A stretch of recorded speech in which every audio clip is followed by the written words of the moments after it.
It began on a quiet night, the kind of night where the air feels still, as if the world itself is holding its breath.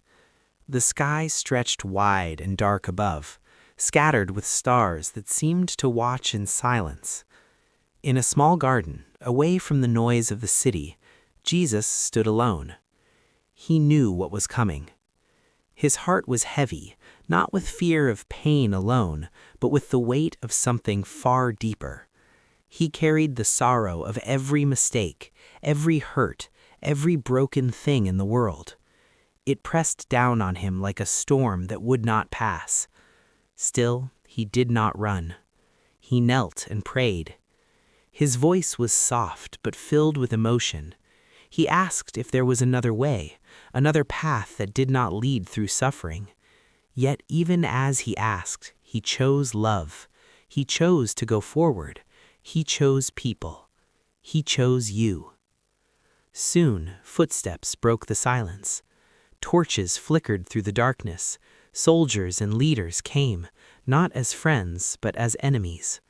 One of Jesus' own followers led them there, his face shadowed with guilt. With a simple signal, he betrayed him. Jesus did not fight back. He did not shout or call for help. He stood calm as they took him away. His friends, afraid and confused, scattered into the night. The man who had healed the sick, who had comforted the broken, who had spoken of love and hope, was now treated like a criminal.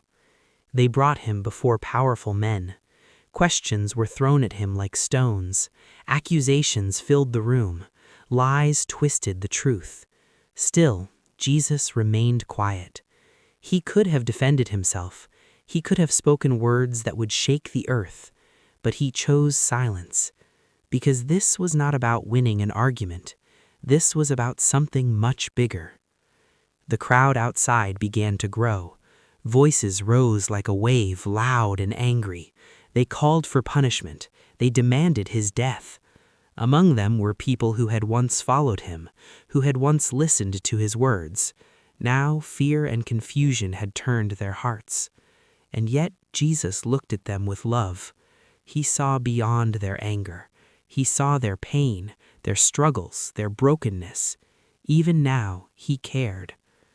The rulers made their decision. Jesus would be beaten. Soldiers took him away and struck him again and again.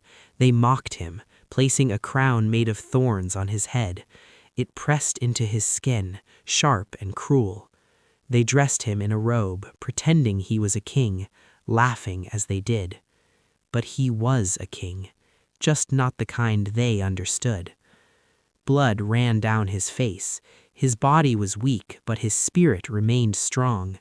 He endured it all, not with anger, but with quiet strength. Then came the cross. A heavy wooden beam was placed on his shoulders. It was rough and splintered, and far too heavy for a wounded man. Still, he lifted it. Step by step, he walked. The road was long. The crowd followed, some shouting, some crying. Along the way, he stumbled and fell. The weight was too much, but each time he rose again, because love kept him moving forward. A man from the crowd was forced to help carry the cross. Even in his pain, he thought of others. He spoke gently to women who wept for him, telling them not to cry for him, but to think about what was to come. At last, they reached the place, a hill outside the city. The sky seemed darker now, as if even the sun was unsure whether to shine. The soldiers laid the cross on the ground. They placed Jesus upon it, stretching out his arms. And then they nailed him to it. The sound echoed in the air. Sharp. Final. Pain surged through him, but he did not curse. He did not pull away. He stayed. They lifted the cross high, and there he hung, between heaven and earth. People gathered below. Some mocked him, shaking their heads. "If you are who you say you are, save yourself," they said. But Jesus did not come to save himself. He came to save them. Beside him were two criminals, also hanging on crosses. One joined in the mocking. The other, broken and humble, saw something different. He saw goodness. He asked Jesus to remember him, and Jesus, even in his suffering, gave him hope. He promised that he would not be forgotten. In that moment, even on a cross, Jesus offered mercy. Hours passed. The sky grew darker still, as if the world itself was grieving. The air felt heavy. The ground stood still. Jesus looked down. He saw his mother, her heart breaking. He saw a close friend standing beside her. Even then he cared for them. He made sure they would not be alone. That was who he was, always thinking of others. Then, in a moment filled with deep pain, he cried out, not just from the physical suffering, but from something deeper, something unseen. It was a cry that carried the weight of the world. And yet, even then, he spoke words of forgiveness. "Father, forgive them, because they do not understand what they are doing." Who does that? Who, in their worst moment, chooses to forgive? Only someone filled with perfect love. The earth seemed to respond. The ground shook. The sky turned dark, as if all of creation felt the moment when love gave everything. And then, quietly, Jesus spoke again. It is finished. Not in defeat, but in victory. He had done what he came to do. With one final breath, he gave his life. And then, silence. The world paused.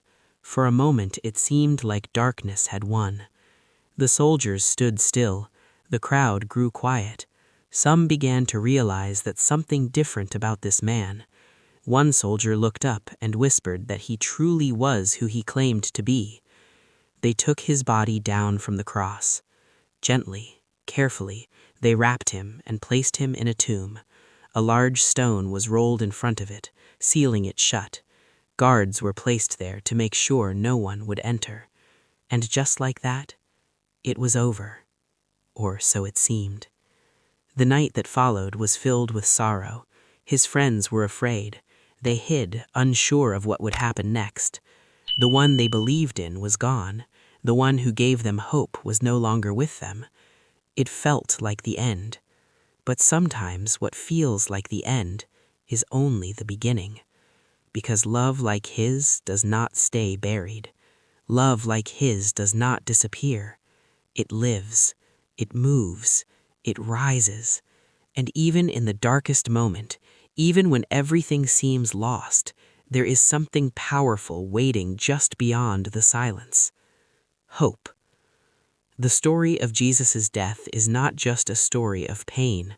It's a story of courage, a story of sacrifice, a story of love so deep that it chose to suffer so others could be free. He did not have to go through it. He chose to. For every tear, for every mistake, for every person who has ever felt lost, alone, or unworthy, he chose the cross. And because of that choice, the story does not end in darkness. It ends in light. It ends in hope. It ends with a promise that no matter how broken things may seem, love is stronger. That even when life feels heavy, you are not alone. That even in your hardest moments, there is a way forward. Because of Jesus, there is always hope. And hope never dies.